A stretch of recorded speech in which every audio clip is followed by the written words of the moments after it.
Fala galera, tá no ar mais um Odontocast com nossos convidados aqui, Rafael e a doutora Daniele, doutor Rafael, doutora Daniele e o nosso queridíssimo. Voltei, quem tá com saudade, tô de volta. É isso.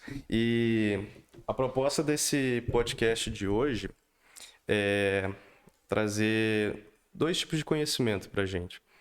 Abordar a anatomia da ATM, falar sobre a DTM e principalmente quem é dentista, estudante, passa muito tempo sentado, com certeza vai ter algum desvio postural ou alguma coisa do tipo, e por isso nós convidamos o nosso doutor Rafael. Rafael, se apresente para nós. Boa noite, é um prazer estar aqui com vocês. Mais cedo a gente estava gravando uns vídeos, né? Foi difícil se apresentar, mas basicamente o meu nome é Rafael, eu sou fisioterapeuta, formei há 17 anos na Unifenas. E aí, depois da formatura, eu fui para Belo Horizonte. Trabalhei um tempo lá na mesma empresa de 2004 até 2020, né? Praticamente. Nesse intervalo de tempo, eu fiz alguns cursos, me especializei em quiropraxia, ortopedia e fiz alguns cursos em relação a DTM também, as desordens ou distúrbios temporomandibulares, né? Isso. Ah, essa nomenclatura, eu nem sei por que mudou de desordens para distúrbio. Na verdade, é porque é uma associação, né, de fatores, né? As desordens estão mais associadas aos problemas anatômicos, né? E os distúrbios relacionados ao todo. No geral. Uhum. E aí, o Alessandro é meu primo e a gente conversa bastante a respeito disso. E aí surgiu a ideia do convite e vai ser um prazer dividir com vocês. E, doutora, se apresente para nós, conte um pouco da sua história, como você chegou aí. Bom, primeiramente é um prazer estar aqui com vocês, receber esse convite, né? Recebi esse convite do Rafael, que é amigo de longa data, Muito tempo. né? Eu também sou alfenense, me formei aqui em Alfenas, na Unifenas há 17 anos. E assim que eu me formei, aliás, dentro da faculdade já, eu já sabia que eu queria fazer a especialidade de ortodontia. E assim que me formei, já me especializei nessa área, em ortodontia e ortopedia facial. Mas durante o decorrer da vivência clínica, eu senti que faltava alguma coisa, porque eu queria uma ortodontia que não só visasse a parte estética, eu queria devolver para o paciente a função mastigatória. E eu me deparava com muitos pacientes que tinham sintomas de limitação, de dor, de desconforto, e aquilo a ortodontia não estava conseguindo devolver. Eu sentia que eu não estava conseguindo fazer um trabalho completo. Mas a ortodontia não me oferecia tratamentos, não me oferecia um diagnóstico completo daquilo que estava surgindo. Foi aí que eu comecei, então, a pesquisar, a me interessar pela área de DTM, a disfunção, né, temporomandibular. E só que quando eu me formei, em 2004, a especialidade da DTM, da disfunção temporomandibular e dor orofacial, ainda era muito nova. Se eu não me engano, ela foi regulamentada pelo Conselho Federal de Odontologia em 2002. Então, assim, ainda estava tudo muito novo. E hoje a gente sabe que são vários conceitos, várias coisas atuais. E a gente está aí, nessa luta, se especializando, se pós-graduando e trazendo novidades para toda a área odontológica e para os pacientes. Show. E antes da gente falar um pouquinho da ATM, eu queria, porque vai ter muito aluno assistindo, estudante, que estão no começo e ainda não teve essa anatomia aprofundada. Exatamente. Então, queria que vocês abordassem tanto na visão de uma dentista como de um fisioterapeuta, como que é a anatomia, abordando o disco, abordando os músculos pterigóide, o masseter, todos esses daí, explicando como que funciona essa dinâmica, porque é uma articulação complexa, né? Bom, ao meu ver, a ATM, né, a articulação temporomandibular, ela é uma articulação, para mim, a mais importante do corpo humano, porque eu sempre falo com meus pacientes, você pode ter seus 80 anos, talvez está com uma dificuldade de locomoção, né, talvez andando com auxílio de uma bengala, de um andador, mas você não pode estar com seus 80 anos sem conseguir abrir a boca para mastigar. Né? Mas realmente é uma articulação muito complexa. E ao meu ver, eu sempre explico que ela funciona como se fosse uma engrenagem, né? Essa articulação temporomandibular ela é basicamente formada pelos ossos da mandíbula, né? E pelo osso temporal. E ela serve como se fosse um sistema de amortecedor, né? Como se fosse um coxim mesmo ali, que a principal função dela é diminuir o impacto dessa mastigação. diminuir o impacto mastigatório, limitar o movimento de abertura e fechamento de boca, e também distribuir esses esforços mastigatórios. E é uma articulação muito específica porque ela produz uma lubrificação ali que a gente chama de líquido sinovial, que se algum desses fatores desandarem, vamos dizer assim, a gente já começa a ter esses distúrbios, né, essas desordens articulares. Né? É biarticular, né? Exatamente. É uma articulação que ela funciona duas vezes. Uma articulação do ombro é uma só, aqui são duas. Exatamente. Né? E é uma articulação que ela faz de 1.500 a 2.000 movimentos por dia, Perfeito. né? Então não é brincadeira, é bem importante mesmo. Pô, eu vi num livro de anatomia que, para você entender mais ou menos como é que funciona a dinâmica, é a mesma coisa você pegar teus braços assim, entrelaçar e fazer o movimento. Tipo, é interdependente, ao mesmo tempo que é única, ela depende da outra, assim, para executar as funções Exatamente, dela. precisa ter uma correlação, né? Uma simbiose entre elas, né? Uhum. E outra coisa que, agora que a gente já abordou um pouco da anatomia, entende a complexidade dela, queria discutir também como que é a DTM no dia a dia, quando vocês estão exercendo a profissão. Como que é todo esse cenário. Então, assim, fica à vontade para falar da forma como vocês quiserem sobre a DTM. Bom, a DTM, né? Normalmente, assim, os pacientes, eles mal sabem dessa existência dessa DTM. Muitos chegam ao consultório acreditando, falam, olha, eu tenho ATM. E eu tenho que explicar para eles, não, ATM, todos nós temos a ATM, né? Então, quando o paciente, a maioria das vezes, antigamente muitos me procuraram, né, para tratar ortodonticamente, para tratar, alinhar os dentes, e eu acabava buscando isso. Olha, você tem algum sintoma como esse? Você tem algum sintoma como esse? E aí sim eu comecei a atentar os pacientes para esses sintomas. Mas muitos deles chegam ao consultório achando que tratando ortodonticamente a gente vai resolver esses problemas como estalos, como dificuldade de abertura e fechamento de boca, né? Mas hoje a gente sabe que a DTM, os distúrbios temporomandibulares, eles estão associados a vários fatores. A oclusão, o encaixe dentário, talvez sejam um dos que menos interfiram. Né? A gente tem que avaliar muito a questão emocional do paciente, os hábitos alimentares, os hábitos parafuncionais, o sono do paciente. Então, é uma abordagem, ao meu ver, no consultório, muito ampla. Né? E por isso eu acho até muito importante para o tratamento, para o controle da disfunção temporomandibular, uma abordagem multidisciplinar. Eu acho que eu até chamo a atenção assim, de muitos profissionais médicos, como neurologistas, como otorrinos, como psiquiatras, que às vezes demoram para se atentar que o problema pode ser... Porque os sintomas são muito parecidos, né? Sim, Dor de sim, cabeça, sim. cefaleia, o estalo, o zumbido. E a gente precisa de uma equipe, a gente precisa tanto do neurologista, quanto do fisioterapeuta, do fonoaudiólogo, né? A gente precisa de todos esses, o otorrino, todos esses profissionais para a gente fechar um diagnóstico e dar um tratamento completo para o paciente. No nosso caso, a gente nem recebe o paciente com esse problema de, tô com dor aqui ou zumbido e querendo tratamento, né? Geralmente vem encaminhado por algum médico, algum dentista, porque ela vai chegar no consultório do dentista para reclamar de alguma dor, o dentista vai observar e aí sim vai encaminhar. E como ela disse, é multidisciplinar, a gente não tem condição de tratar sozinho. Agora, quando a gente faz uma avaliação, por exemplo, recebemos paciente com cefaleia tensional, que aí passa no médico, que indica o fisioterapeuta para poder tratar zumbido, por exemplo. Pede reabilitação vestibular. Na reabilitação vestibular, na avaliação, a gente observa dor ao toque, e aí pergunta realmente dos estalidos, aí fala. Aí tem que avaliar, né? Essa dor, avaliar o zumbido, avaliar a relação da cintura escapular, a relação da cervical com a mandíbula.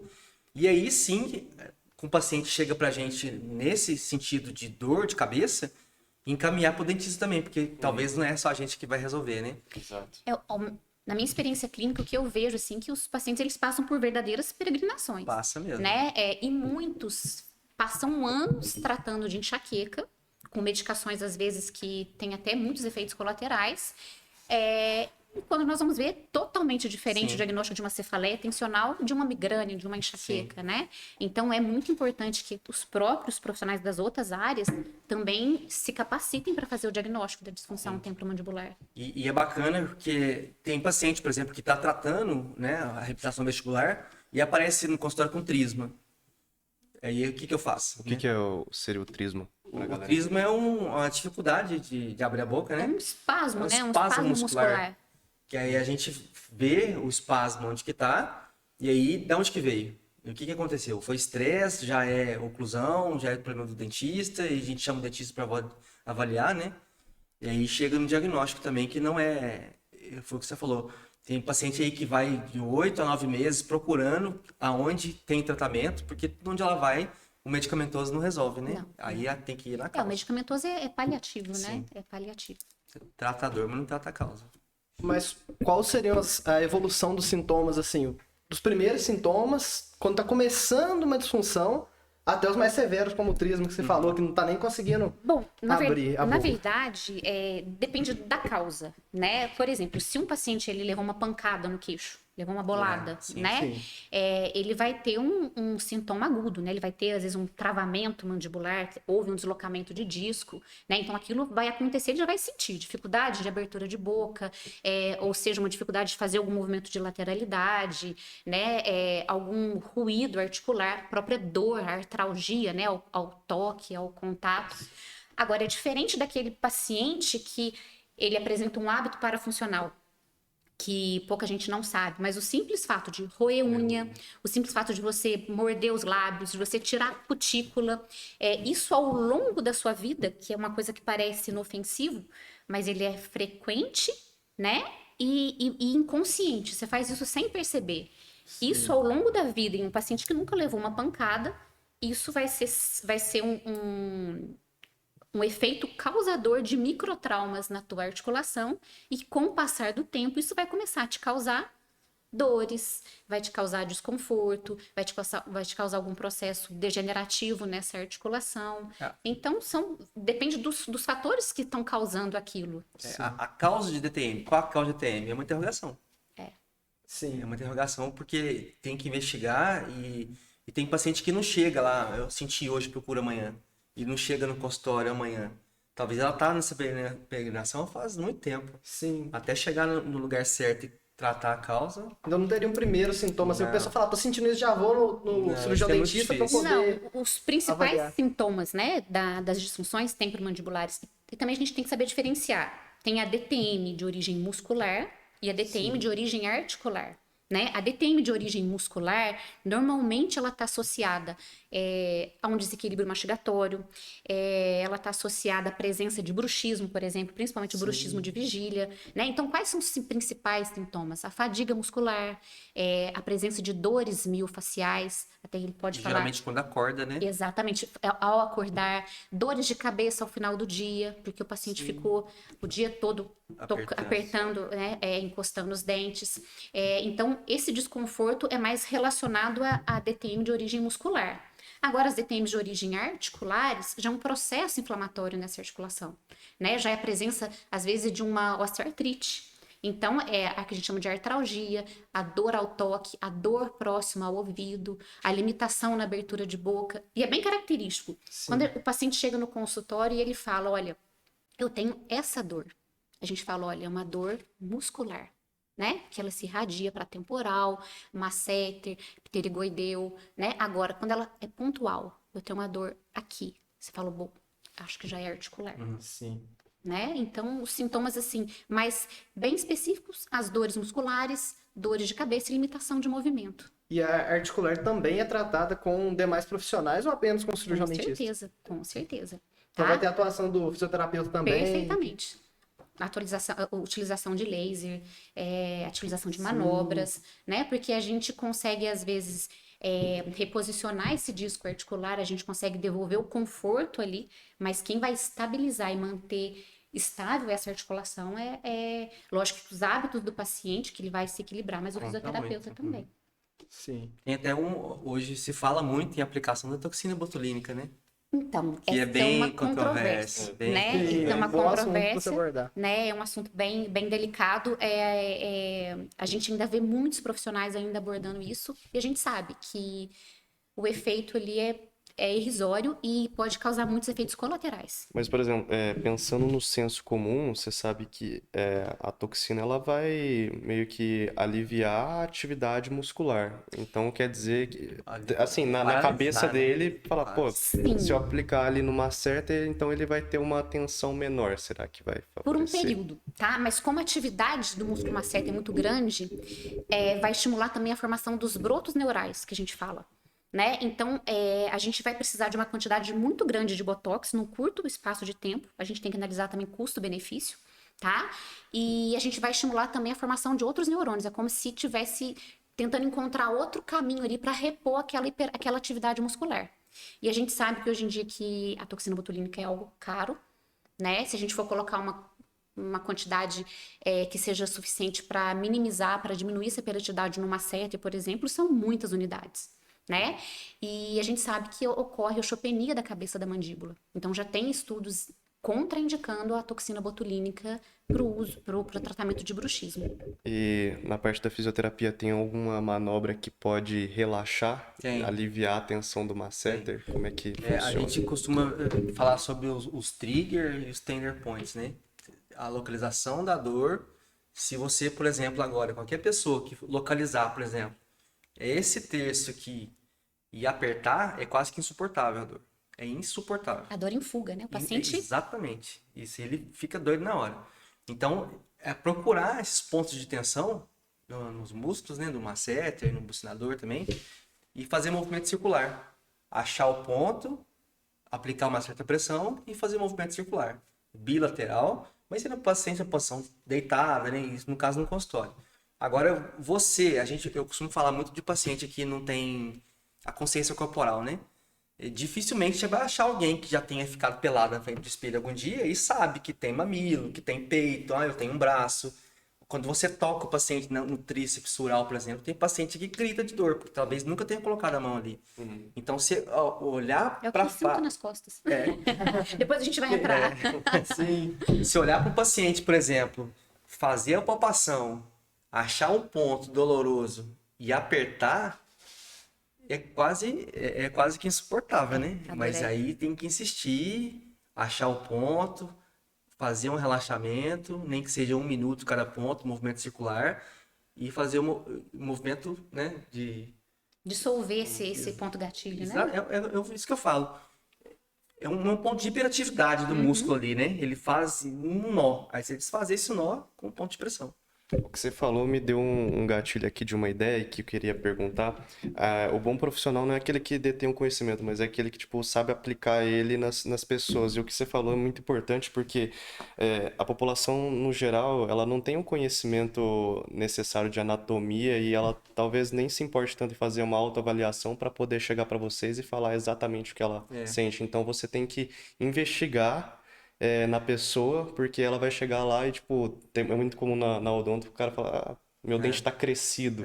Tipo, pô, não é que o dente tá crescido, né? Calma lá. Eu trabalho com muito idoso e é bem mais difícil você abordar isso, né? Você chegar e perguntar, por exemplo, onde que dói? Ele começa falando, dói no braço, mas aí, mas minha filha, ela tem um namorado que não sei o quê, já não foca. Realmente. E esses pacientes são poliqueixosos, né? São poliqueixosos. Aí, se você não for na palpação, por exemplo, análise, isso o meu professor João Wagner, que o saudoso João Wagner deve estar assistindo, que eu falei com ele do podcast, ele falava sempre com a gente que a avaliação do paciente é desde a hora que ele abre a porta do consultório, anamnese, se avalia a postura, se avalia a marcha, tudo desde a hora que ele entra. Mas Aí até a maneira dele andar. passa a observar se está claudicando ou não. E depois a própria palpação. Se ele reclama de dor de cabeça, por exemplo, se você vai ver um ponto dolorido, a maioria das vezes você acha ponto doloroso nessa região aqui. Né? E tem algumas manobras muito fáceis de fazer. E o paciente também não faz, né? Você dá a tarefa de casa, na próxima sessão você pergunta, e aí, fez? Fiz. E aí, você fez como? Não lembro. Não fez nada. Isso raramente acontece. E é fácil de pegar um mentiroso, assim. Muito Tem fácil. algumas, tipo, manobras, assim, porque a gente tem psicologia na faculdade justamente, tipo, para mexer com pessoas, né? E eu queria saber se na prática vocês têm algumas perguntas, algumas coisas para pegar, para ver se, porque assim, você tem que saber se o cara tá mentindo ou não, para ver a eficiência do seu tratamento. Senão não vai dar. Para pegar e para poder saber também, né? Você pergunta se o paciente tem doença prévia. Você tem pressão alta? Não tem. Você tem diabetes? Não. E remédio, você toma? Ah, tomo losartana, entendeu? Então, você já pegou aí. Ele fala que não tem doença nenhuma, mas só que pergunta o remédio, ele toma remédio Eu para acho que pressão. ele não sabe a diferença de ter a doença ou se está controlado ou não.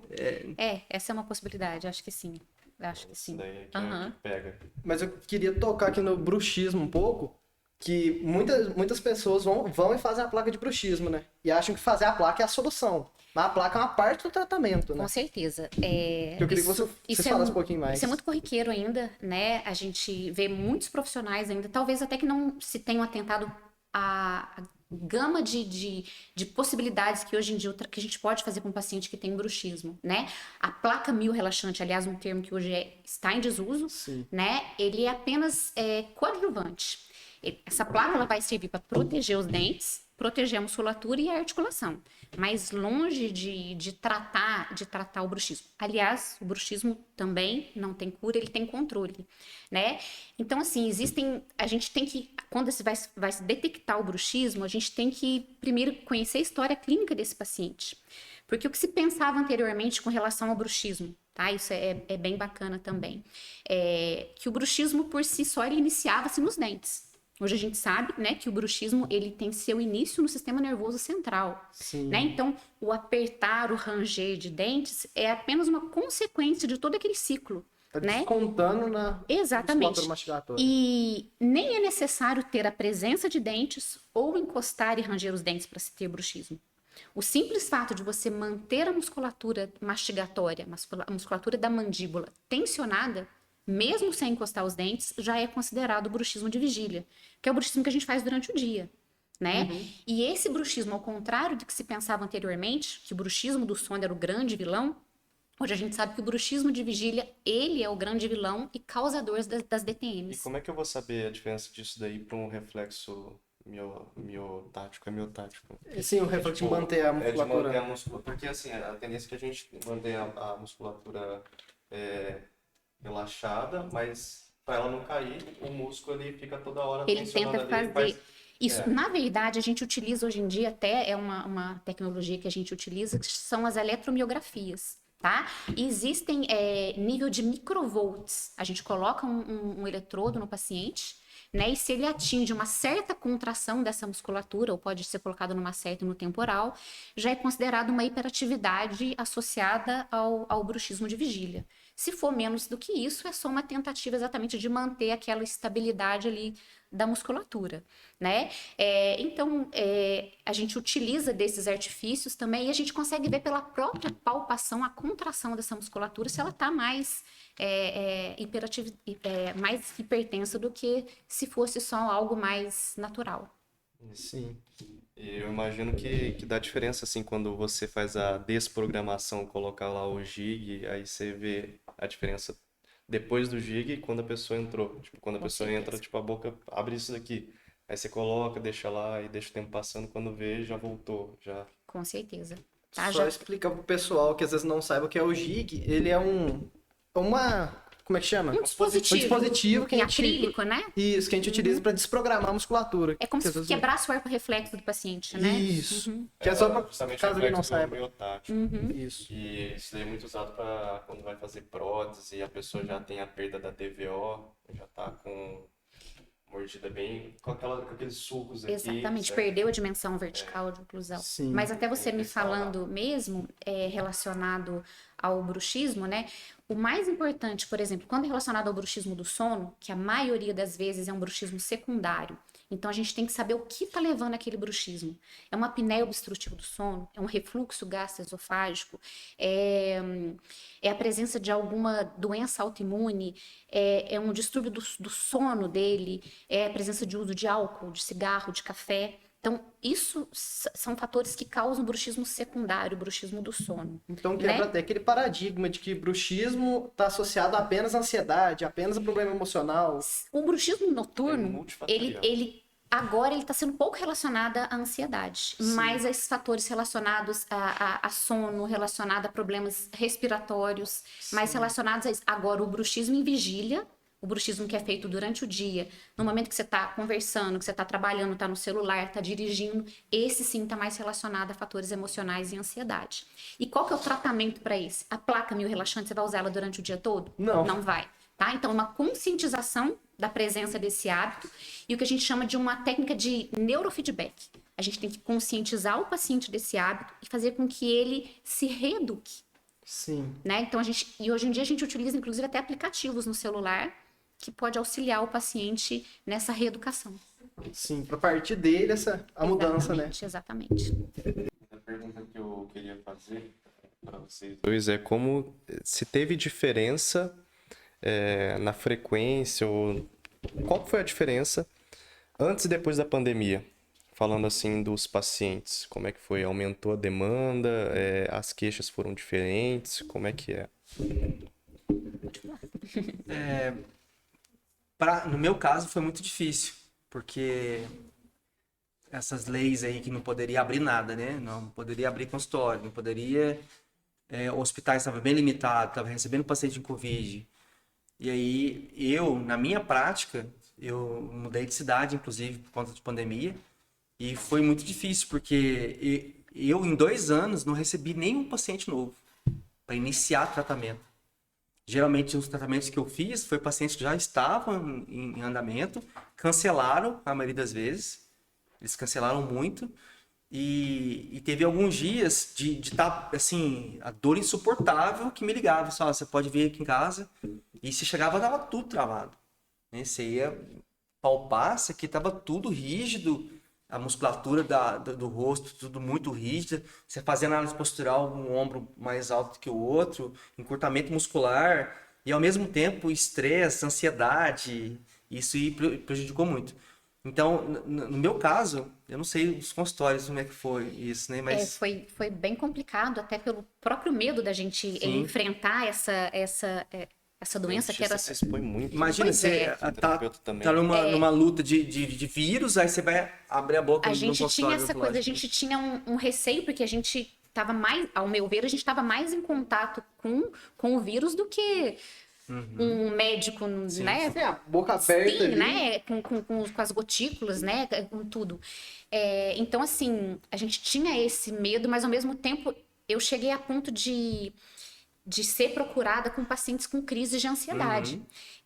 E as crises eram tão grandes que eu tive que me limitar, às vezes, falar, bom, essa crise de ansiedade tá levando a um bruxismo, tá levando a uma dor, mas eu precisava até me limitar às vezes. Bom, essa ansiedade não é para ser tratada aqui, né? Eu preciso encaminhar essa paciente para um psiquiatra, preciso encaminhar essa paciente para alguém para poder diagnosticar essa ansiedade, essa crise de pânico.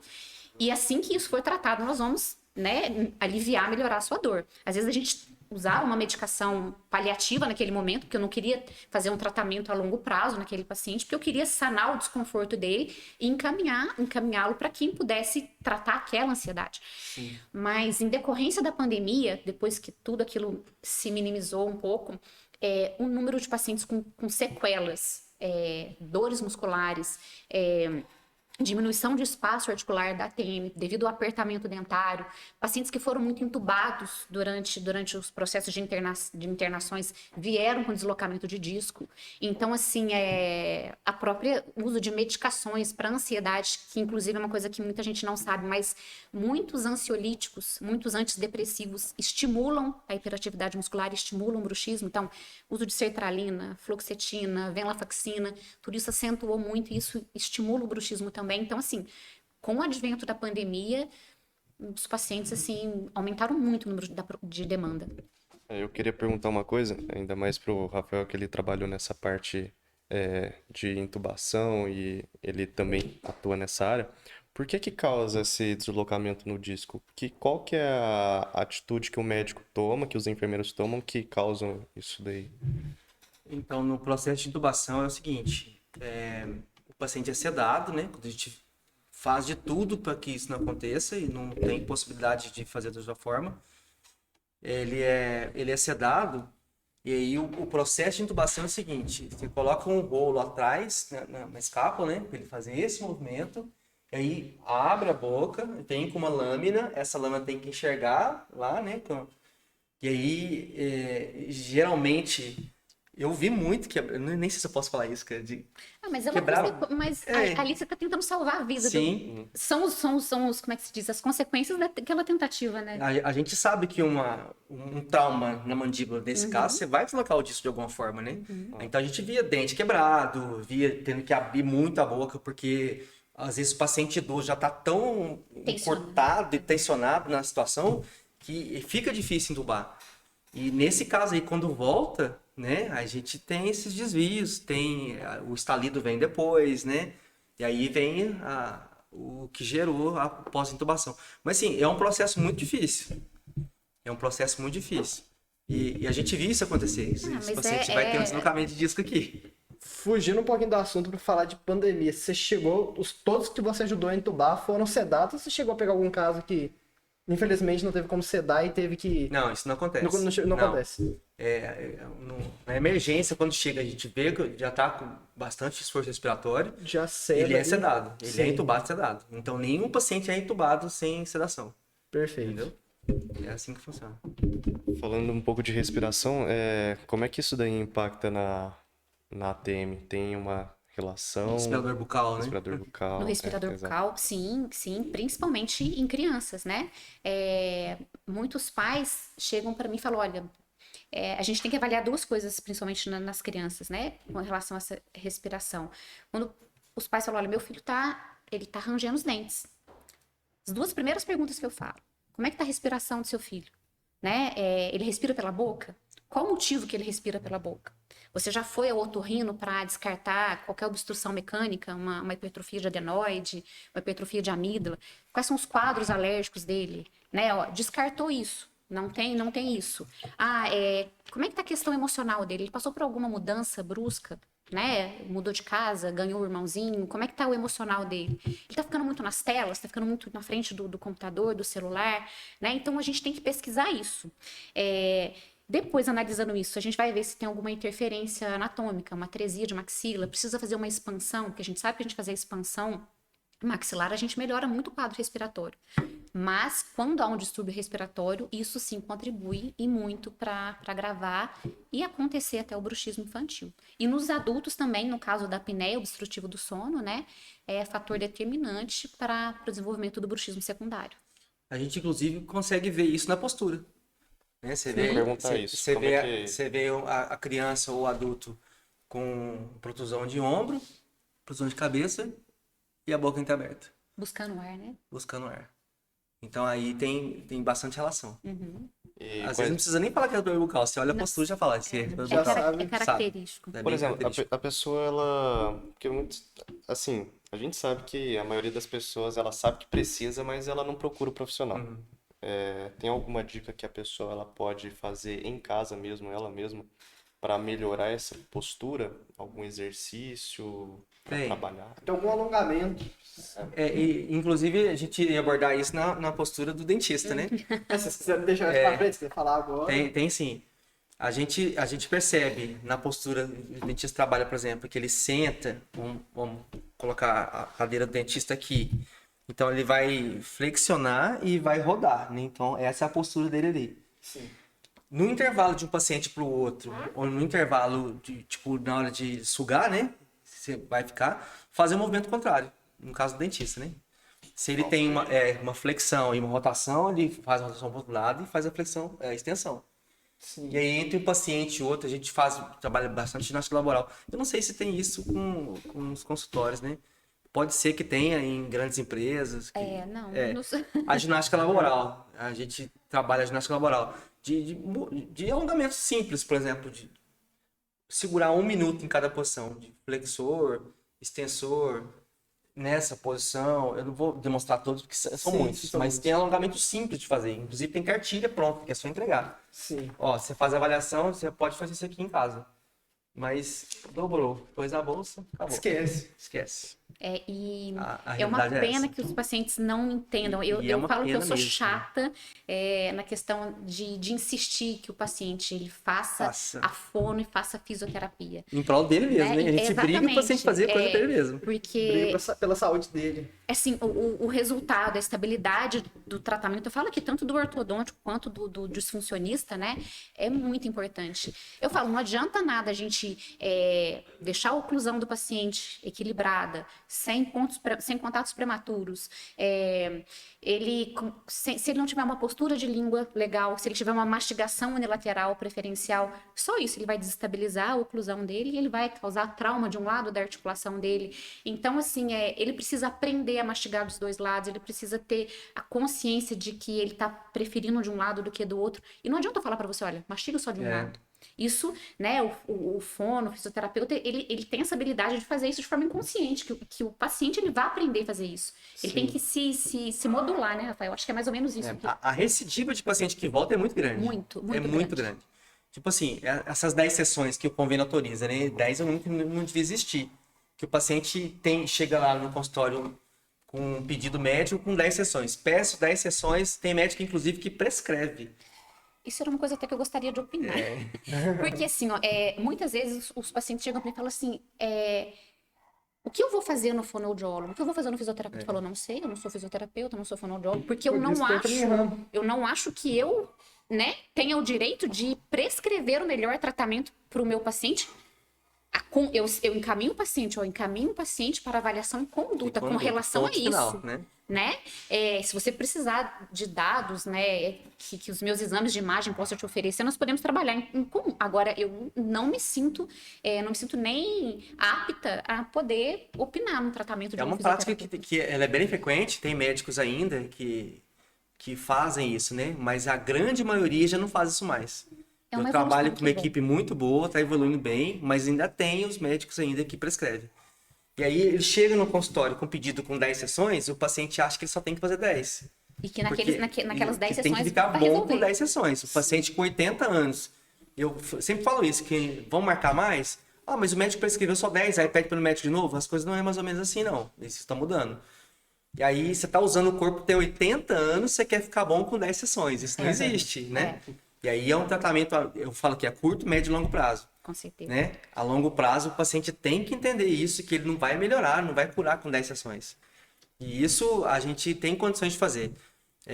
De pedir para ele fazer alguns exercícios. Ah, eu não tenho caneleira, eu não tenho halteres, eu não tenho esse elástico que vocês usam. Uma caneleira pode ser substituída. Né? Exato. Quem quer fazer, faz. Eu pegar 2 garrafinhas dessa, colocar meio quilo de areia, são 2 pesos que você pode estar trabalhando e faz muita coisa com eles. Então, na pandemia, por exemplo, tem muita gente aí que fez vídeos, né? Tem muito Fizeram live, né? Exato. Como é que malhou em casa. E é a coisa mais simples que tem no mundo. Quem quer faz. Quem quer, exatamente. Entendeu? Agora, você tem que colocar isso na cabeça do paciente, que ele precisa fazer. A gente já conversou sobre isso. Você pode falar mais. O quê, Du? A respeito de eu te dar uma tarefa, você não executar por algum motivo. Mas tá. eu acho que a gente tem que sempre devolver essa responsabilidade para o paciente Sim. também, né? Porque a gente não tem como entregar um serviço, entregar um resultado para o paciente se ele não está colaborando. Aí ele pode explicar a respeito da... Cara, isso daí é um pouco complexo. Porque É complexo, mas dá para entender mais ou menos. É porque, assim, tem uma área específica do nosso cérebro que ele é responsável por ver como é que está a nossa situação diante do mundo, entendeu? Então, toda vez quando a gente tem um comportamento fora do padrão, a gente sabe que está fora, a gente tem aquele sentimento de culpa, né? E que nos corrige. Porém, esses pacientes que eles não fazem o que você propôs, eles não têm esse sentimento de culpa. Então, você tem que ter uma abordagem diferente com ele, porque ele literalmente ele sabe que precisava fazer, só que ele não faz. É a mesma coisa da pessoa que chega lá para o nutricionista, ele tá querendo emagrecer rápido. Então ele tá com aquele calor da emoção. Então ele vai chegar e vai falar assim, pô, pega a dieta, passa exatamente o que eu preciso comer, que eu vou seguir, porque eu quero emagrecer rápido. Eu vou seguir tudo. Beleza, na primeira semana ele faz. Na outra, já mudou totalmente, ele já toma outro caminho, já começa a voltar para... Não adiantou, né? Já voltou com fritura, refrigerante. Então você tem que usar uma outra abordagem. Isso eu não vou saber explicar mais, porque isso daí já é para o psicólogo. Mas o que eu quero dizer é que, mesmo a gente falando, o paciente, às vezes, ele não vai acatar. São os autossabotadores? Ou seria Não seria mais ou menos isso? Não seria um autossabotador, porque é meio que assim, a ilusão é a gente achar que a gente tem O controle. autocontrole, Aham. entendeu? Tudo isso é treino. Então, se você quer fazer dieta, a nutricionista ela tem que ver como é que vai estar encaixado no teu dia a dia, porque não adianta nada de passar um alimento para comer às 9 horas, às 9 horas você está no meio de uma aula, está no meio de um atendimento. Uhum. Não te cabe ali. Ou, às vezes, pede para você determinado alimento que você não vai ter condições de fazer, ou vai chegar em casa, você não vai ter ânimo para fazer. Então, ele tem que adequar. Então, eu acho que o profissional, a partir do momento que ele tem essa visão de que, às vezes, o paciente não vai seguir o que você propõe, tentar estudar mais um pouco. Eu não vou saber falar o que exatamente, mas Uma outra uma abordagem. outra abordagem. É igual você faz com criança, Uhum. né? Quando você está lá na pediatria, Uhum. você oferece uma troca, alguma coisa. O adulto é a mesma coisa, a diferença é a idade e o que você troca com ele. Então, nos Estados Unidos eu tive uma experiência assim. Eu fiz não é um estágio, mas eu acompanhei alguns procedimentos de criopraxia. Sabe o que ele fazia? Ele te dava as coisas. Na primeira sessão ele te dava o travesseirinho pra você colocar na apoio na lombar. Aí colocava a marca dele lá, fazia o travesseirinho, e eu só, isso aqui, toda vez que você ficar sentado muito tempo, você bota aqui atrás, vai ser bacana. E aí, na próxima sessão, né, na próxima fase do tratamento, você ganhava o elástico, o Teraband. Você ganhava 1,5 m de Teraband. E ele já te ensinava a usar. O Teraband você pode usar para isso, isso e isso. Na outra sessão, ele te dava um halter. E isso que ele está falando é neurociência pura, porque isso daí é a alma do marketing, você mexer com o psicológico das pessoas, mexer com o comportamento, você sabe, porque o ser humano a gente acha que não, mas a gente é previsível. Então se você souber usar as ferramentas certas com o público certo, você consegue tirar o que você quer do paciente. Se você quer que ele te siga e que faz o que você propôs, tem a forma certa de abordar. Agora, eu não vou saber dizer o que exatamente, mas que existe, existe. E ele não ganhou, porque de certa forma ele já agregou no valor, já Exatamente, fez, exatamente. já entregou pro cara, entendeu? É um E ele sistema de recompensa que não é, na verdade, uma Exatamente, recompensa. Não é um presente, ele pagou por ele, na verdade. Né? Sim. Ele vai te dar e vai te ensinar a usar. Então, às vezes, assim, minha opinião, às vezes, enquanto nós, como eu, no caso, futuro profissional, como agente profissional, às vezes, por a gente achar que o paciente não vai entender a anatomia, às vezes a gente pode explicar de uma forma mais didática. Por exemplo, falar, o disco articular seria o boné do côncavo, vai ir à frente quando você faz a protusão, aí você vai explicar o que é a protusão. Então, você explicar de forma didática, ele vai ter uma outra visão daquilo, e se você explicar de uma forma, tipo, como se você estivesse explicando para uma criança mesmo, ele vai entender o benefício daquilo. Aí vai falar, agora eu entendi. Agora, se você só mandar e ele não saber o porquê ele está fazendo aquilo... Eu acho que isso ele vai falta achar muito que hoje em dia também, né? Ele vai achar que só você tratando ali, ele já vai estar resolvendo o problema. Então, ele vai subestimar a tarefa que é preciso para ele fazer. Muitas das vezes que a gente avalia, no meu caso, aí você foi no médico, ele te deu o quê? Me deu esse remédio aqui. Pra que é esse remédio? Não sei, ele me deu, eu tomei. Eu acho que eu sempre procuro, mesmo que de uma forma diferente, né, com diferentes públicos, né, diferentes graus de instrução, mas eu sempre procuro exatamente explicar para o paciente exatamente isso, Isso né, o que é TEM. importantíssimo. Para muitos eu falo, olha, é como se fosse um amortecedor de um carro. Se você tiver com um carro desalinhado, uma mastigação desequilibrada, né, esse amortecedor vai estragar, e é o que está acontecendo. Né? Então a gente tem que, quando há uma adesão articular, né, uma aderência articular, eu falo, olha, é como se estivesse faltando um óleo para lubrificação de uma engrenagem aí. Então a gente está precisando estimular essa lubrificação, vamos colocar óleo aí, no caso de uma viscosuplementação, né, da ATM. Então a gente tem que utilizar de várias formas para a gente conseguir trazer o paciente para dentro do tratamento, né? Simplesmente, eu vou te indicar 10 sessões de laser, eu vou te dar uma placa interoclusal. Tá tudo certo, né? O paciente ele não vai entender e nem vai entender o valor daquilo que você está entregando para ele. E muitas vezes isso influencia até no pagamento do paciente. Ele fala, mas você vai me cobrar isso por uma plaquinha? Sim. Né? Então, assim, eu acho muito importante a gente mostrar para o paciente a importância daquilo que ele está fazendo, porque vai agregar valor ao teu trabalho também. mais um tema que eu gostaria de perguntar aqui, que é um pouquinho atrás a gente falou de criança, que é o uso de chupeta, assim, chupeta, criança que chupa dedo, e não só a criança, como você reeducar os pais, que eu acho que é a parte mais difícil, porque às vezes a criança vai, ó, troca a chupeta com o tio aqui por um pirulito, a criança aceita, só que daí os pais não... Mas eu posso ser bem sincera com relação a isso? Sim, eu quero ouvir a opinião dos dois. Eu vou falar algo aqui muito polêmico. Certo. Porque eu não estaria sendo honesta com vocês aqui se eu não tivesse dando a minha visão de ortodontista Sim. e mãe de duas crianças, uma de 4 e uma de 8 meses. Né? Eu, como ortodontista, como estudante de odontologia, né, eu sei dos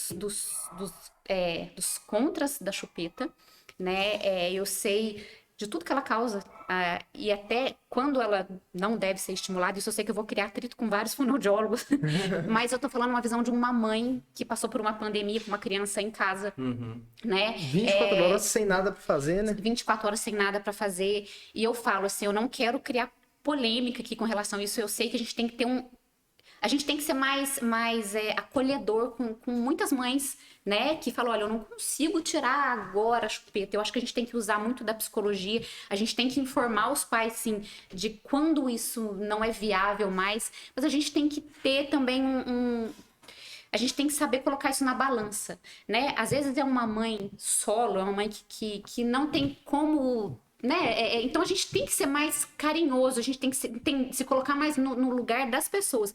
E sabendo, sim, eu sei que muitos profissionais vão me criticar, mas eu acho que a gente tem que dosar isso, né? Com relação que é real, exatamente. Quando a gente se forma, quando a gente fala, olha, eu vou colocar tudo isso da teoria na prática, mas na prática é diferente. Mas é que eu digo assim, uma criança já com 5, 6 anos, essas crianças vão ficando mais velhas. Ah, não, sim, a gente... Quais as consequências, assim, a nível anatômico, se você puder comentar também, fazendo um favor, quais as consequências a nível anatômico a longo prazo? Uma criança que até os 8 anos de idade usando chupeta, por exemplo. As consequências são visíveis, né? O uso da chupeta, do dedo, desde o início, isso já atrapalha na amamentação, né? Porque aquela criança... Às vezes tira a chupeta também, a criança vai pro dedo, então... Sim, mas aquela criança que ela mama no peito, ela não tem muito interesse pela chupeta, né? Então, a criança que chupa a chupeta, ela já perde o interesse pela amamentação. Então, isso já é algo que não é legal. Mas o porquê que aquela mãe parou de amamentar, né? Ela teve que trabalhar, não tinha leite, enfim, né? Eu tô abordando até um assunto aqui bem da minha vivência até há pouco tempo atrás. Mas assim, é necessário explicar isso porque quando o paciente, principalmente, ele já tem uma predisposição genética, por exemplo, um paciente que ele tem um crescimento vertical favorecido, um dólico facial, não sei se vocês já entraram na questão de ortodontia, né? Ele tem um crescimento vertical favorecido. Então, o paciente que ele chupa a chupeta, ele vai ter o céu da boca aprofundado, isso vai atrapalhar a respiração oral dele. Isso a gente vê com pouco tempo, 1 aninho, 2 aninhos, a gente já vê aquela mordida aberta, né? Pode ser que ele não tenha essa influência genética, ele não tenha essa predisposição, e ele usa a chupeta ali até os seus 5, 6 anos e tem uma alteração mínima, né? Então, fala, eu chupei chupeta até 12 anos e não tive nada. O outro chupou 6 meses e já teve alteração. Então, são vários componentes. Então, a gente tem que saber instruir essa mãe, saber instruir os pais, para, assim, quando possível, se possível, não oferecer a chupeta, e quando não for possível, isso não for possível, tirar o mais rápido possível, né? E sim, tem muitas alterações, desde a dentária, a respiratória, a postural, tudo isso. Seria a protusão de cabeça? Isso. Então até a chupeta até nisso influencia. Sim, o paciente que ele chupa chupeta, ele vai aprofundar o céu da boca dele, né? Vamos dizer, eu sempre brinco que o céu da boca é o chão da cavidade nasal, né? Então, se o céu da boca tá fundo, tá faltando espaço para as vias aéreas. Aí ele não é um respirador oral nato, ele é um respirador oral por hábito, ele aprendeu a respirar pela boca por necessidade. E aí ele vai o quê? Buscar o ar. Então, né? diferente do que muita gente acha que vai causar, só vai entortar os dentes e depois o ortodontia resolve. Não. Completamente errado esse pensamento. Não, muda o desenvolvimento facial dele, né? Show. E outra coisa também que eu queria perguntar, a gente sabe que hoje, uma tecnologia avançada, com as novas pesquisas, então a odontologia como a área da saúde no geral está sempre inovando. Então, é aquele negócio, se o dentista depois que forma não ficar buscando, se atualizando, ele vai ficar por fora. Eu queria que você abordasse um pouco desse tema, das coisas novas que tem, das intervenções novas, que alguns dentistas mais tradicionais ainda comentam que hoje agora seria um erro. E a tua visão, como você vê essa parte? Bom, eu acho assim que, como até a área da disfunção temporomandibular é muito nova, né? Eu acho que os conceitos ainda eles são muito novos e não chegaram à maioria dos profissionais, como a gente fala, os profissionais que não acompanharam esse desenvolvimento, né? Eu acho muito importante que todos os profissionais eles se atentem para esses novos conceitos dessa área, né? Como a gente vê, muitos dentistas ainda têm essa crença de que o paciente chegou com bruxismo, chegou com uma DTM, vamos colocar a placa miorrelaxante que está resolvido. Vamos fazer o ajuste oclusal. Vamos tratar ortodonticamente. Nada disso é tratamento para bruxismo e DTM. Isso hoje em dia, inclusive o ajuste oclusal, ele é contraindicado. A não ser que haja uma interferência oclusal, algum dente tocando, ele esteja destruído, esteja tocando ali, né? Mas hoje em dia existem várias outras abordagens, como por exemplo, até para o diagnóstico do bruxismo, né? A gente utiliza a eletromiografia, né? Para o diagnóstico de apneia do sono, hoje em dia existe dispositivos que é como se fosse um oxímetro, né, que auxilia o dentista, porque às vezes o paciente ele não quer ficar lá na clínica do sono, fazer aquela polissonografia. Ele leva esse dispositivo e a gente vai conseguir monitorar a presença de apneia do sono, ele leva para casa, né? Existem dispositivos que a gente utiliza durante o dia para o tratamento do bruxismo de vigília. Inclusive, ele foi patenteado agora, até bem recentemente, até nos Estados Unidos. Eu sou certificada nesse tipo de tratamento. E ele serve como se fosse um sistema de alarme. Quando o paciente ele invade o espaço funcional livre dele, aquilo já incomoda ele e ele desencosta os dentes. Né? E ele é utilizado durante o dia, não durante a noite, né? Para o tratamento de vigília, do bruxismo de vigília. Nós temos o uso de aplicativos que é colocado no celular, né?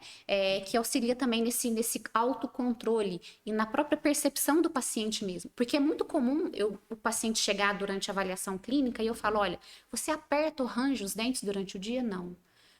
Eu faço a palpação da musculatura dolorido. Presença de linha alba, a língua toda edentada, cefaleia de tensão, dores ao final do dia, né? E a gente faz a eletromiografia, a gente vê que ele tem a contração da musculatura. E a gente cai naquilo, não é necessário mais apertar ou ranger os dentes. Só manter a contração da musculatura já é diagnosticado com bruxismo de vigília. Mas é preciso mostrar isso para o paciente, porque senão ele fala, eu não tenho bruxismo. Porque ele acredita que o quê? O bruxismo é apertar e ranger os dentes, né? E uma coisa bem nova também, que ainda, acredito que ainda haja alguma resistência, que é algo muito novo, que tá aí, bem breve, vai ter o tratamento utilizando o canabidiol, né? Para as neuralgias, para as dores, para o próprio bruxismo mesmo, para a ansiedade. Então, acho que a gente ficar lá naquela odontologia retrógrada, a gente não tá entregando para o paciente o melhor. E como é que é a questão da fisioterapia? Como é que foi?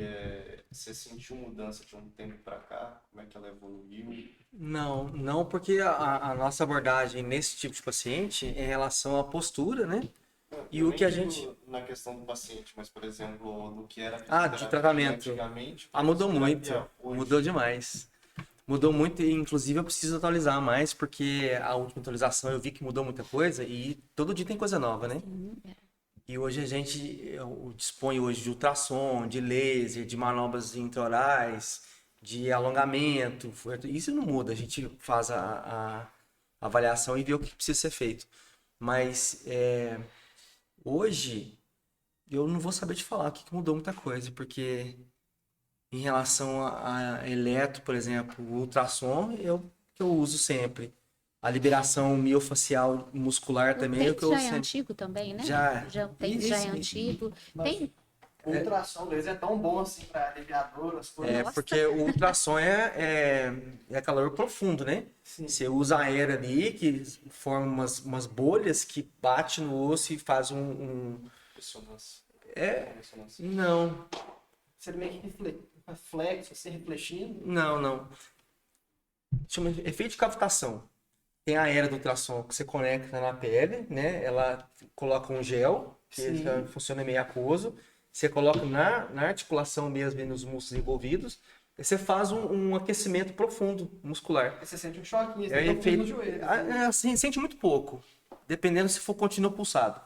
Sente muito pouco. Você vai sentir esquentando um pouquinho. Mas o fato é que tem esse efeito de cavitação, ele gera um efeito pró-inflamatório.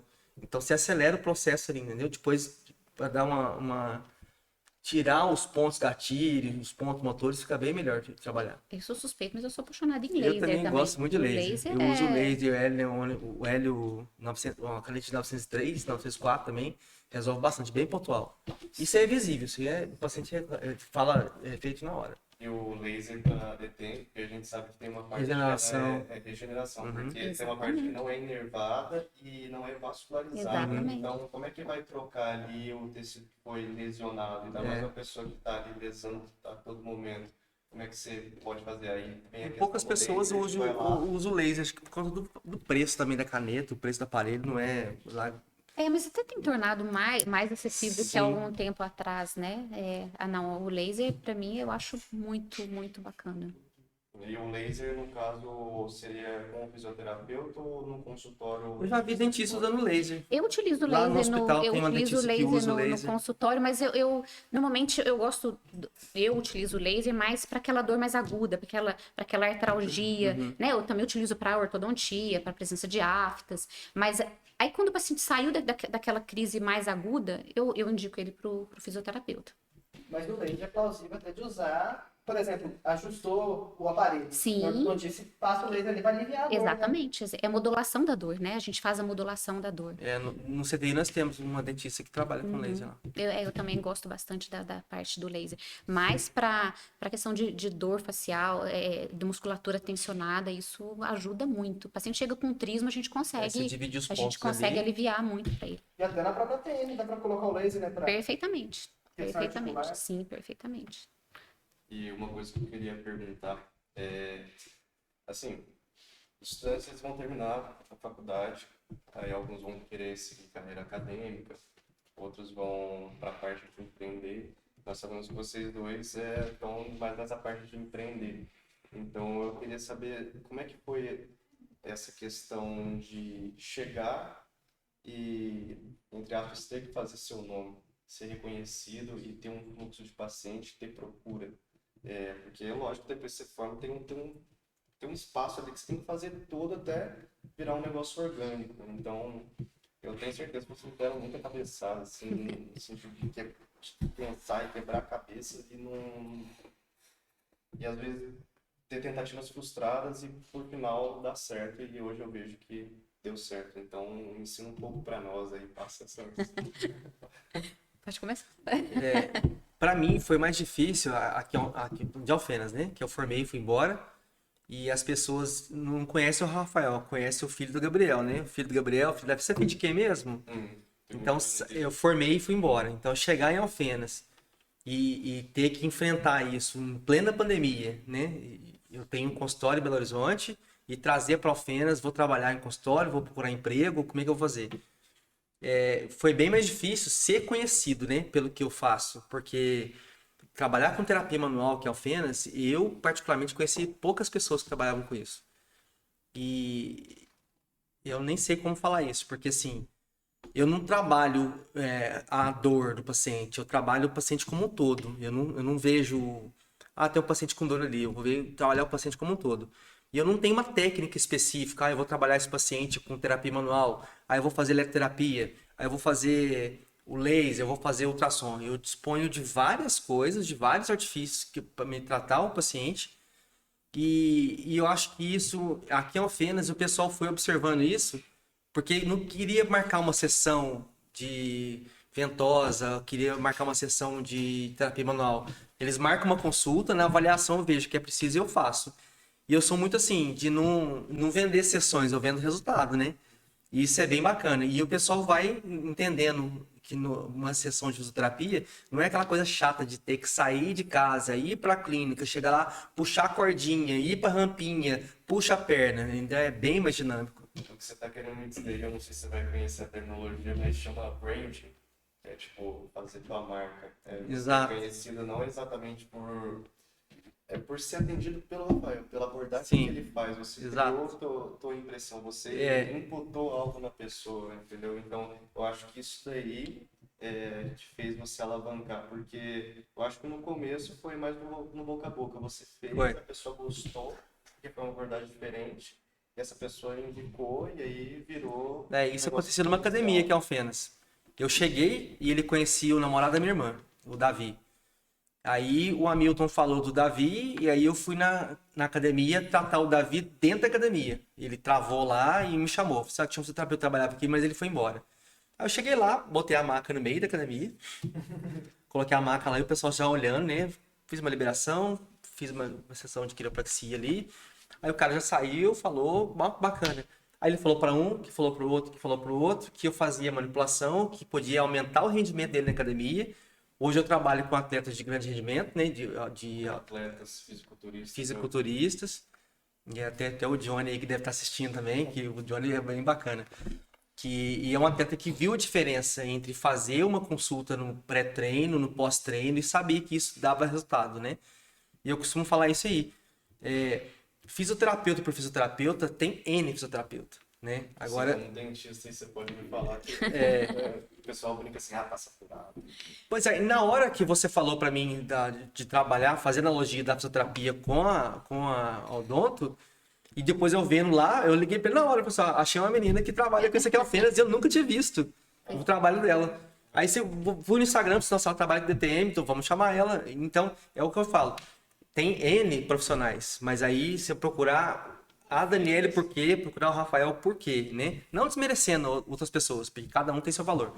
Mas eu fiz o meu tratamento de acordo com o que eu fazia em Belo Horizonte. Eu não fazia... A minha marca é movimento fisioterapia de resultados, né? Não é... Até a operadora de plano de saúde falava. O controle que eles têm sobre os pacientes, mandando pra gente tratar, a gente tratava o quê? 600 atendimentos por mês. Era muita gente. E foi isso aí. E me deu resultado. Então, fazer a pessoa entender isso, que ele não vai fazer uma sessão, vai procurar o resultado que ele está precisando, né? Isso foi bem... Não é fácil, mas foi bem bacana. E outra coisa que eu ia perguntar também é porque, assim, quando você me indicou, lógico, eu pesquisei as redes sociais. Uhum. Eu queria saber como é que é a abordagem de vocês sobre essa questão, como é que trabalha. Porque, você no começo foi no boca a boca, depois você percebeu, tem como alavancar isso daí. A gente pode usar as mídias sociais, tem muito mais alcance. Mas não é só você divulgar de qualquer forma, você tem a maneira certa. A minha dificuldade no início foi essa, né? Porque assim, eu postava tudo o tempo todo e de qualquer jeito. E eu sempre via que, conforme as postagens que eu fazia, vinha a gente procurar, eu quero fazer o que o fulano fez. Pode citar o nome aqui, a Juju, por exemplo. Eu tratei a Juju uma vez e aí umas pessoas me procuravam, eu quero fazer o que a Juju fez, porque ela falou de você pro outro, falou na revista, e aí o pessoal da revista me procurou e aí foi alavancando. Eu vi a necessidade realmente de achar alguém que pudesse me ajudar nesse sentido. Eu não acho que seja um gasto, é um investimento, né? O que eu estava fazendo. Eu já tentei fazer outras vezes em Belo Horizonte, mas aí eu fugi do foco, porque eu não entendia isso, que eu precisava tudo fazer de qualquer jeito. Eu tinha alguém que pudesse fazer isso para mim, e realmente tem, né? O jeito certo, a forma certa de fazer, e eu achei bem bacana. Trabalhar com as meninas, inclusive, foi uma decisão que eu tive. Você que me falou, né? Ele foi falando na minha cabeça e eu fui vendo, tem razão, faz sentido, tem razão, faz sentido. Eu ainda tô engatinhando ainda. Aí eu também tava engatinhando. E os seguidores que eu tenho hoje, a grande maioria não é de Alfenas, né? Eu trabalhava em Belo Horizonte, fiquei lá 15 anos, então a grande maioria é de lá. Então chegar numa outra cidade, mostrar o teu trabalho e ver do que você é capaz, o que você pode fazer, né? Eu trabalho hoje dentro de CTI e o nosso trabalho apareceu agora na pandemia porque foi bem divulgado, né? Os técnicos de enfermagem, a medicina em si, os enfermeiros em si. A necessidade e a do necessidade fisioterapeuta, de um fisioterapeuta dentro de CTI e de um hospital no geral, né? Hoje nós temos lá fisioterapeuta no hospital inteiro, inclusive no hemodiálise, que vai começar agora um trabalho bem bacana. Então, eu mostrar o meu trabalho fora do hospital E foi o que você falou, tô engatinhando ainda, mas agora acho que vai. Vai ser. Bom, a minha maior dificuldade, eu acho que quando eu me formei, acho que foi a maior frustração, era achar que era tão simples, que era só Também achei. colocar em prática aquilo que eu tinha aprendido na teoria, né?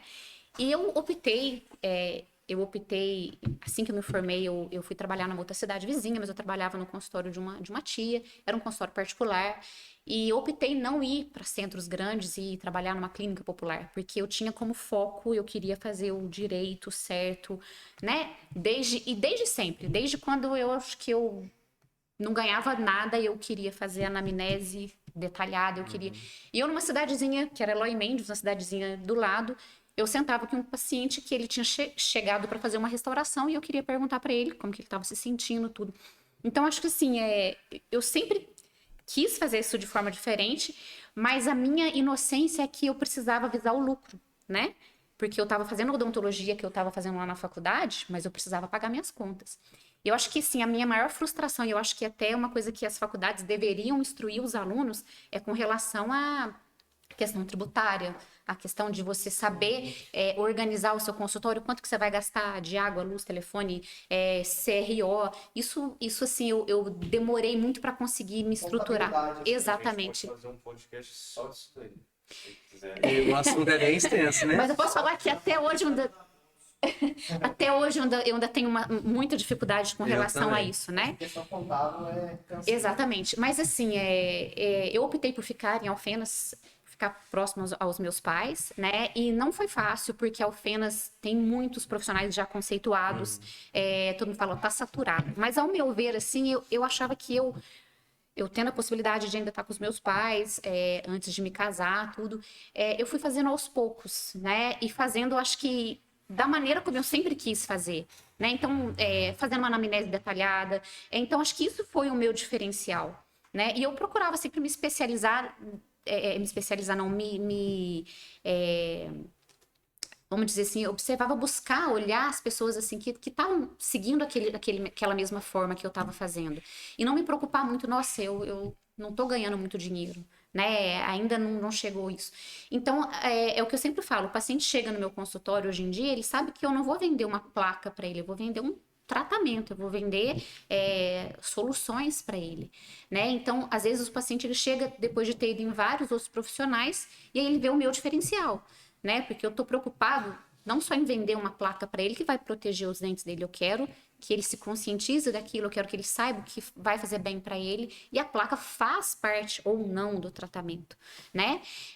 Mas com relação agora à questão de marketing, eu tenho muita dificuldade ainda, porque eu sou tímida, pode não parecer, mas eu sou. Mas eu me questionava muito também, falo, poxa, eu estudei tanto, eu me especializei, eu tenho mesmo que dar cara a tapa no stories do Instagram, eu preciso fazer isso. E assim, eu vi que infelizmente, ou felizmente, não sei, ainda estou nessa dúvida ainda, a gente precisa mostrar o nosso trabalho. Hoje em dia não basta ser só o profissional debaixo do jaleco, atrás sentado no mocho ali, você precisa entrar nessa onda aí, né? E tô engatinhando, ainda faço as minhas publicações ainda, mas preciso melhorar muito. E pretendo também procurar uma agência que vai me assessorar nisso, porque hoje em dia a divulgação é através disso. Mas para dentistas que vão se formar, procurem se atentar a essa questão de organização, a gerência, né? E eu tive que fazer curso de gestão e marketing, porque eu não sabia nada. Não sabia nem o quanto custava a minha hora clínica. Então, isso é bacana de falar, porque aqui em Alfenas, em Belo Horizonte até que não, porque é um centro maior, acho que as coisas, teoricamente, chegam nos grandes centros primeiro, para depois chegar aqui. E eu cheguei fazendo coisa aqui em Alfenas que o pessoal achava que fosse um absurdo de caro, entendeu? Aí não procurava, sabia onde tinha, mas não procura porque achava que era muito caro. Aí quando eu comecei a fazer alguns vídeos e mostrando o meu trabalho, aí eu perguntava, posso fotografar? Pode. Aí fotografava, chovia de gente perguntando. E aí, conforme um foi falando pro outro, não, vai porque não é tão caro assim, entendeu? E aí, o pessoal sabe quem é você, sabe o que você faz, sabe que não é tão caro assim e te procura. Mas procurou porque eu fui dar a cara a tapa, fazendo vídeo. É a exposição do trabalho, Sim. né? Caro é o barato que não presta, né? cara Pois que tá é. no tratamento não vai dar Assim, resultado. eu falo que a nossa cultura não é de prevenção, nossa cultura é de tratamento. É corretivo. Eu sempre falo isso, ou você investe em prevenção, ou você gasta com tratamento. Isso é fato. E se colocar isso na cabeça das pessoas, é difícil, não é fácil não, porque não é a nossa cultura. Em tudo mesmo, É tudo. tudo. Até numa lâmpada em casa, troca antes de queimar. A pessoa espera queimar. Aí, troca assim. achar até quem faz mais barato vai achar, entendeu? Sim. Mas assim, Mas não faz bem o feito. João Wagner falava também, a grande diferença nossa é você, não é saber fazer, é saber por que você está fazendo. Eu posso pedir para a secretária fazer um ultrassom para mim. Sim. Chega lá, faz o ultrassom ali, faz. E você está fazendo o que aí? Ela não vai saber te responder o que está acontecendo ali. O paciente tem o direito de saber o que está acontecendo com ele, né? Se toma um remédio, saber o que o remédio vai causar, apesar que não é bom hoje nem ler bula, nem que você se lê bula, você não toma nada. Você não faz exatamente. Mas aí, o paciente tem o direito de saber o que está acontecendo, o que está fazendo. Não é qualquer pessoa chegar ali e pegar uma ventosa, por exemplo, sair e colocar ventosa no corpo inteiro. Não é por aí. Né? Ventosa não é brincadeira, a acupuntura não é brincadeira. Eu já vi um vídeo assim, um Reels no Instagram, o cara põe ele vai pôr a ventosa nele mesmo, não sei o que ele arruma, parece Se que é queima uma também. dor assim, que fez alguma coisa errada. Tem vários vídeos aí de ventosa, né? A ventosa de vidro, o cara põe o fogo lá, coloca e começa a pegar fogo nas costas do paciente. Então não é tão fácil assim, não é chegar, colocar os copinhos lá e achar que... Não dá para banalizar, Não né? dá, Porque você não tem dá. que ter conhecimento do que tá fazendo, né? Exatamente. A fisioterapia, tanto da odonto, qualquer profissão, E por isso É a um importância da gente se curso valorizar, universitário né? e se valorizar.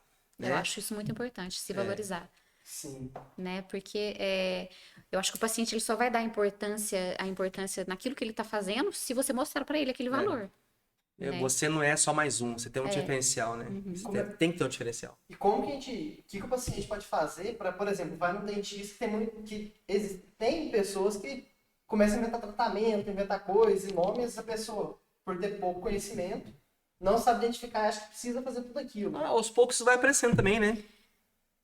Bom, eu como o acho paciente que poderia diferenciar o bom eu do acho que profissional? infelizmente sempre vão ter, né, os profissionais que eles vão visar o dinheiro, né? Então ele vai oferecer, sei lá, uma lente de contato com o paciente que precisa fazer uma correção ortodôntica, ou ele vai Às vezes precisa de implante, não, vamos arrancar o dente com implante. Existem clínicas hoje especializadas nisso, Então, né? Em vender o tratamento. Infelizmente Sim, tem um orçamentista na clínica. Tem um orçamentista. acho que é complicado a gente falar que o paciente ele não vai, não. Mas hoje em dia eu acho que com o advento da internet também e do Google, né? Muitos A pacientes já informação. chegam no consultório e Com falam, não, informação eu correta. tenho isso.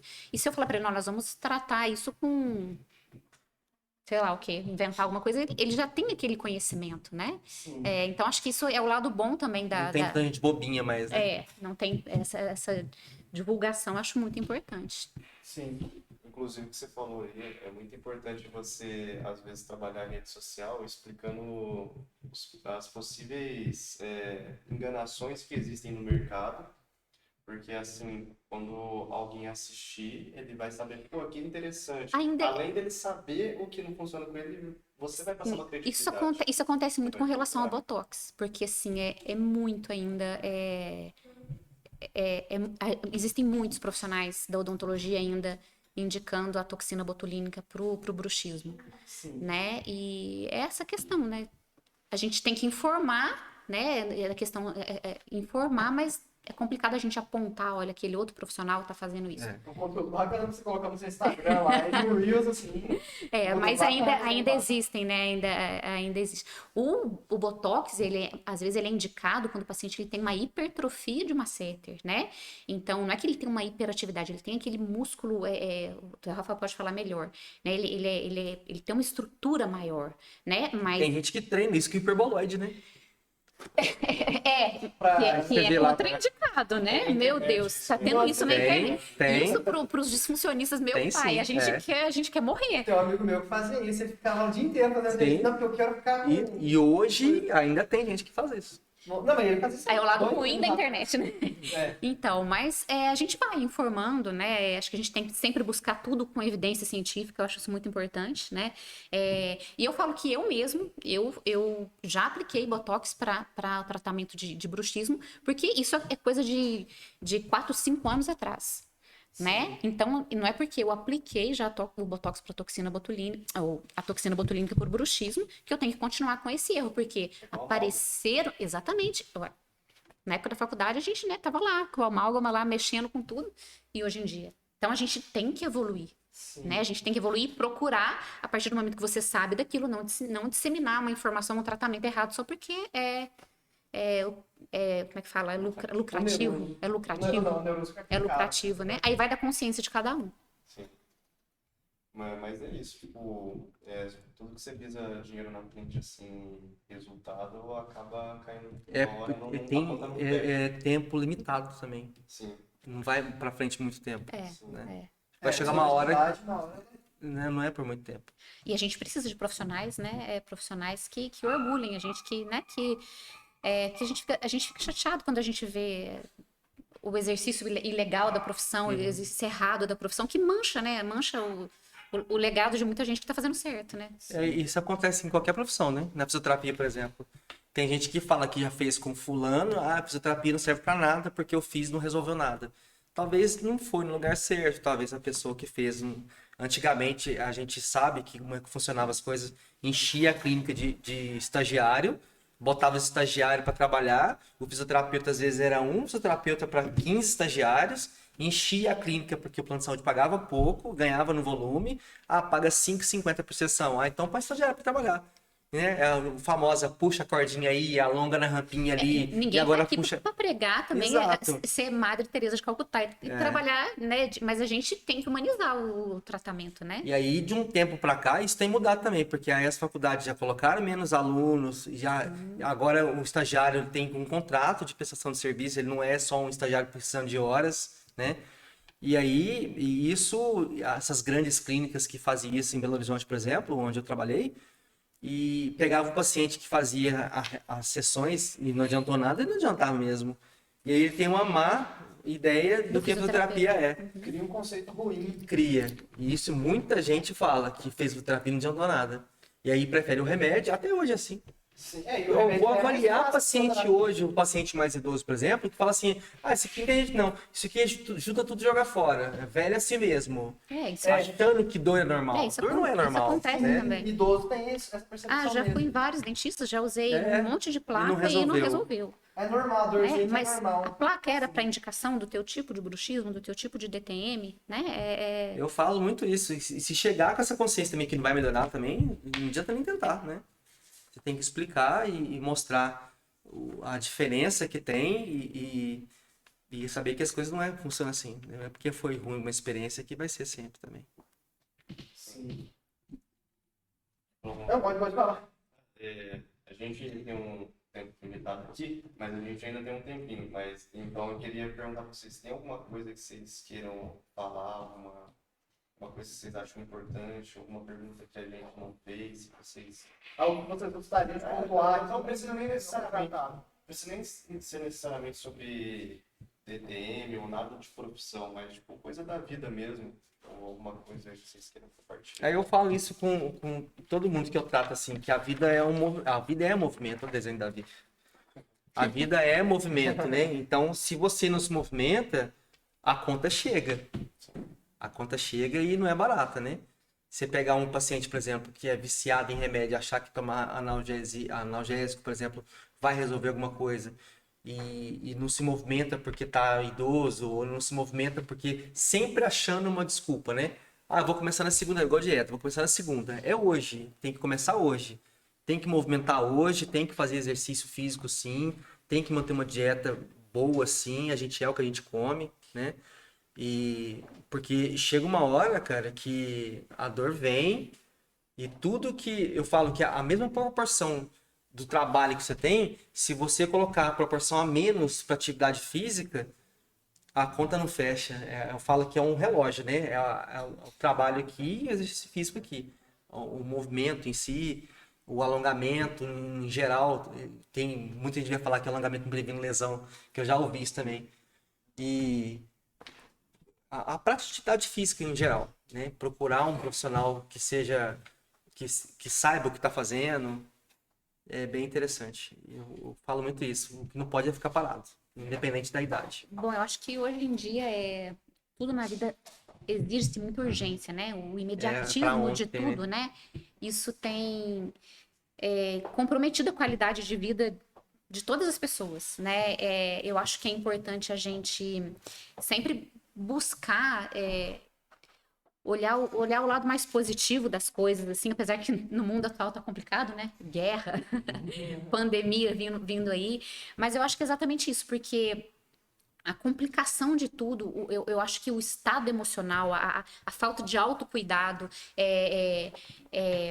a questão do se autocobrar em demasia, de ser sempre o melhor, de estar sempre perfeito nas redes sociais, de se comparar com o vizinho, com o próximo, com um dentista que está ganhando muito dinheiro. Então, acho assim, a gente tem que olhar para o próximo, falar, olha, eu acho que eu admiro aquele dentista, acho que a gente tem que ter ele como ponto de referência, mas não querer aquilo que o outro tem. Você vai ter teu caminho, você vai trilhar, vai chegar. Se você fizer de acordo com os teus princípios, com a tua consciência, eu acho que você pode estar num lugar saturado, que você vai se diferenciar.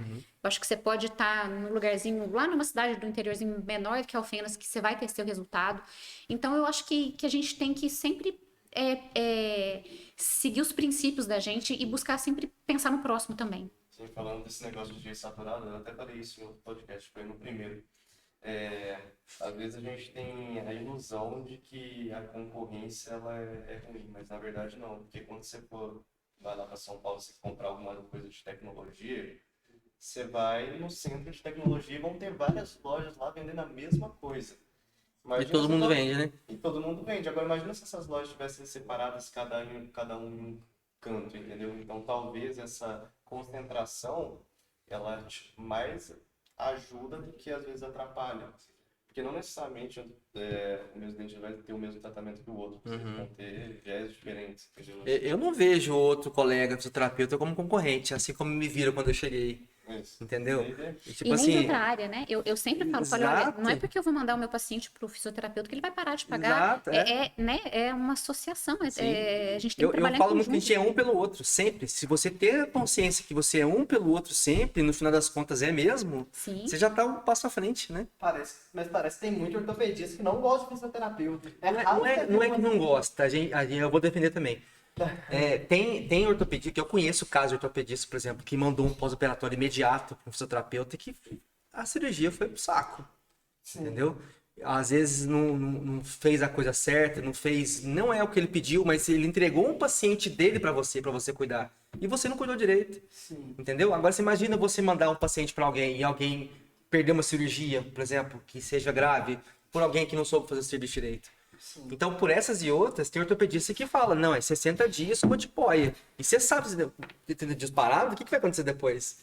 Depois é o fisioterapeuta que se resolva, não é por aí. Não, mas então, tipo, assim, por exemplo, ao invés de a pessoa não fez cirurgia nem nada, ao invés de fazer a fisioterapia com fortalecimento, não, vou fazer uma infiltração que resolve. Tem sim, tem. Mais rápido. Tem médicos e médicos, né? Sim. É a atualização que ela falou. Mas existem muitos bucomaxilos que o paciente chega com um deslocamento de disco com redução, ou seja, a TM desloca, na hora que o paciente fecha a boca, na hora que ele abre a boca, acontece o estalo, volta para a posição, né?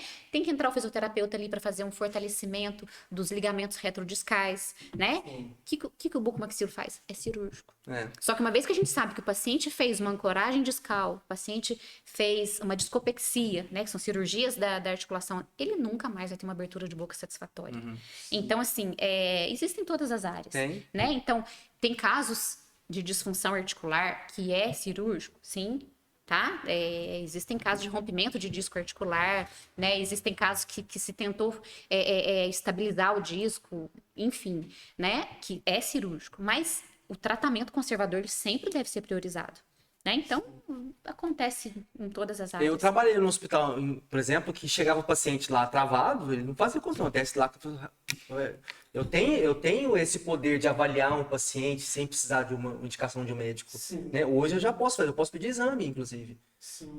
Se eu tenho dúvida de alguma coisa, não preciso pedir para ir no médico, o médico liberar para o fisioterapeuta, nada disso. O próprio hospital falava, eu não preciso de nada disso. Então eu recebia paciente lá que não tinha indicação de médico. Então as coisas vão caminhando. Vai ter ortopedista que não vai indicar? Vai. Vai ter médico que vai querer me cobrar para poder indicar paciente para mim? Vai. Entendeu? Tem até o paciente que prefere uma infiltração do que fisioterapia. É mais fácil. Tem paciente que prefere infiltração. Tem.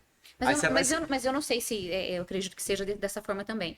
Porque quando a gente faz uma viscosuplementação da articulação, a gente vai lá, injeta o ácido hialurônico na articulação para tirar dor, para melhorar a lubrificação daquela região ali, diminuir até processo inflamatório. Se a gente depois não faz uma estabilização com uma placa para que o paciente não fique apertando novamente os dentes, aquele líquido ali que ele pagou caro vai embora. Eu não sei se é assim também, se adianta o paciente fazer uma infiltração no joelho, se ele não fizer uma estabilização. Ele não vai curar com uma infiltração, né?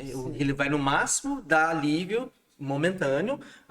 Eu nunca mais vou ter dor? Não, por 6 meses você não vai ter dor. Mas precisa do fisioterapeuta. Exatamente. Aí que Você vai poder fazer fisioterapia sem dor. Aí sim. Agora, eu achar que a infiltração não vai resolver, que tem que ser fisioterapia, Adianta? não. Botox, Não. para bruxismo. Né?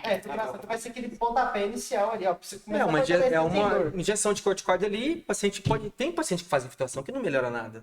Tem paciente que faz infiltração que nunca mais tem dor. Então, tem que avaliar caso a caso, né? E para encerrar, para agradecer a presença de vocês aqui, tem alguns patrocínios assim que a gente ganhou os presentes. Conversei lá, cheguei na loja e tal. Consegui alguns patrocínios e tá aqui. Um deles, na verdade, não é a marca, mas é o dono da loja, da Copenhague. Então, já fazendo merchan, fica perto ali da igreja, atrás da igreja, na rua descendo aquela sorveteria, como é que chama mesmo? Sorveteria Carvalho? Carvalho. Fica ali. Então, Inclusive, tem um cappuccino lá que, ó. Esse daqui, como é doce, tipo, não separei. Valeu, obrigado. E esses daqui, ela elogiou o cappuccino com seu doce. Pois é. Da marca KP também. O mesmo dono dessa loja também trabalha com esse daqui, que eu consegui. E também a loja da minha tia, Cantinho das Flores, que vende coisas de decorações. Olha que bacana. Esse aqui. Obrigada. Posso vender o desenho do Davi? Vou colocar. Ele faz pra vender, ó. O Davi faz pra vender. Quantos anos ele tem? 10. Que... Desenhista. Pior que eu lembro dos amigos meus faziam isso também, porque desenhava bem, pegava e vendia os desenhos por R$2. Aí, tipo, E a vocês eu quero parabenizar até pela iniciativa, né? Porque a gente vê que muitos estudantes estariam agora num barzinho, tomando cerveja, relaxando. Vocês estão em busca de conhecimentos. Acho que vocês já estão se diferenciando já desde agora. E porque eu acho muito mais importante a gente buscar conhecimento do que esperar o retorno, às vezes, que venha fácil, né? Eu acho que sim, a gente tem que ter sorte, tem muitas pessoas que têm mais sorte do que até competência, mas a gente tem que associar tudo, né? Estar preparado para as oportunidades. Então, quando as oportunidades vierem, vocês estejam preparados com conhecimento ali na ponta da língua, na ponta da caneta de autorotação. A sorte é o encontro da ocasião com o preparo. Às vezes você tem diversas ocasiões, mas às vezes você não está preparado, não adianta. Quando você está preparado, não aparecer nenhuma ocasião que acontecer e se perder. Entendeu? E tomara que vai ajudar muitos colegas dentistas, futuros dentistas, né? Eu não tenho o dúvida. mais legal do podcast é ver colegas e amigos chegando e falando, a entrevista com fulano me motivou, Não, pra você ter uma ideia, o Rafael me procurou, eu falei assim, gente, não acredito, o Rafael trabalha com DTM, e assim, e tem muitos poucos profissionais, fonoaudiólogos que trabalham com DTM, fisioterapeutas que trabalham com DTM, porque é uma área muito específica, né? E a gente tá carente, até é uma dica para vocês aí, é uma área que eu sou apaixonada e precisa de muitos profissionais, a área de DTM. Sim. Então, a gente fica por aqui. Obrigado aí a galera que acompanhou ao vivo e obrigado a galera que vai assistir depois aí. É isso. Se inscreve no canal, siga a gente nas redes sociais, no Instagram, TikTok. Sigam eles na rede Sigam ele também. Vai ficar marcado lá. Certo? Muito obrigado. Até mais, pessoal.